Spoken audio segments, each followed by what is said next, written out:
Well, E100 readers, welcome. This is the final unit of the program. This is Unit 20. We've done 10 in the Old Testament, now 10 in the New, and we're winding up with the book of Revelation. Now, Revelation is a controversial book. It's often talked about, I think often misunderstood, may be very weird for us to read. So what's up with this book? Well, it belongs to a genre, that is, a kind of literature that we call apocalyptic. Now, this was a kind of literature that developed in Judaism in the generations before the time of Jesus, just maybe end of the Old Testament period and between the Testaments.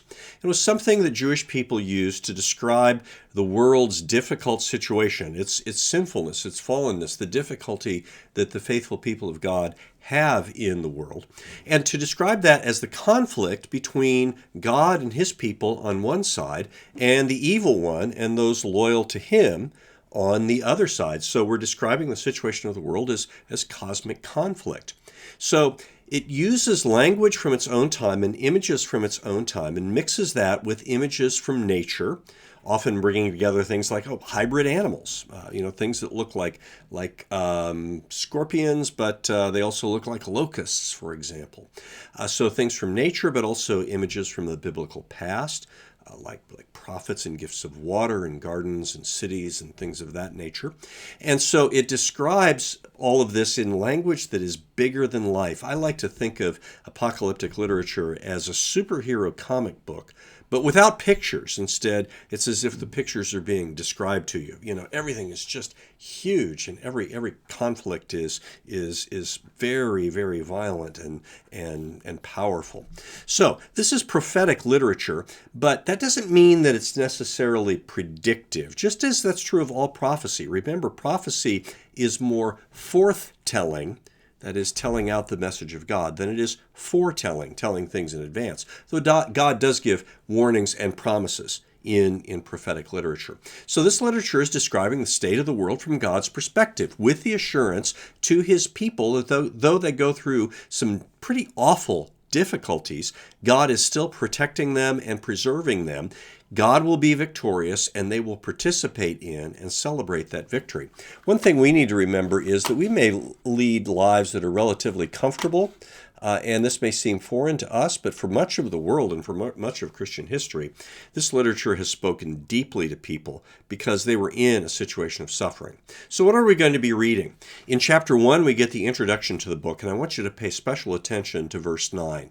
I, John, that is the writer, your brother and partner in tribulation, that is trouble, and the kingdom, God's reign, and the patient endurance that are in Jesus. All that goes with being in Jesus. Trouble, kingdom, patient endurance. So that's kind of setting the theme for the whole book. That's what the whole book is about.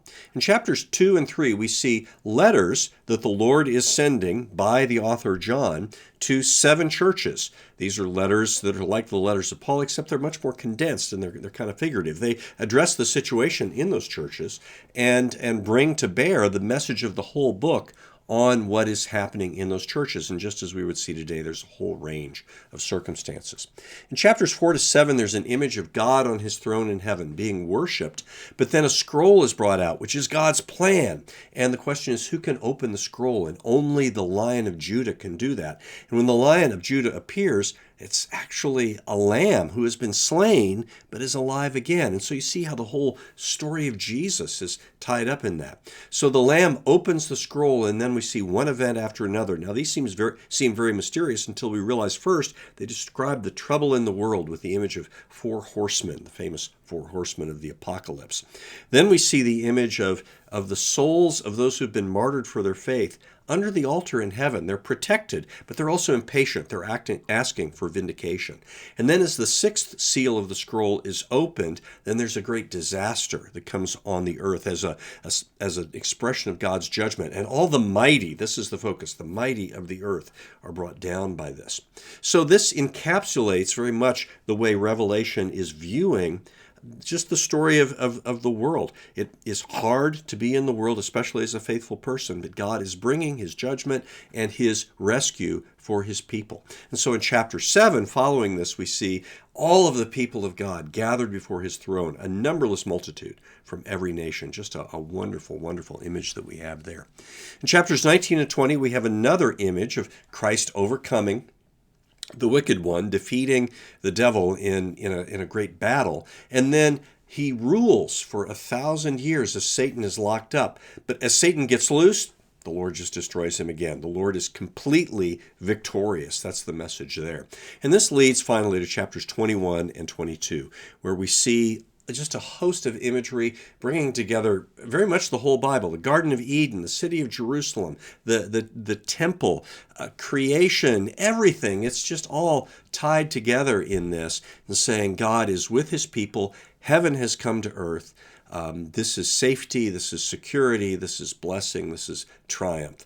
So enjoy this book. I know you're going to think, wow, this is weird, this is hard, but it's great. And you're going to understand why Revelation has been used and celebrated in Christian worship throughout the centuries.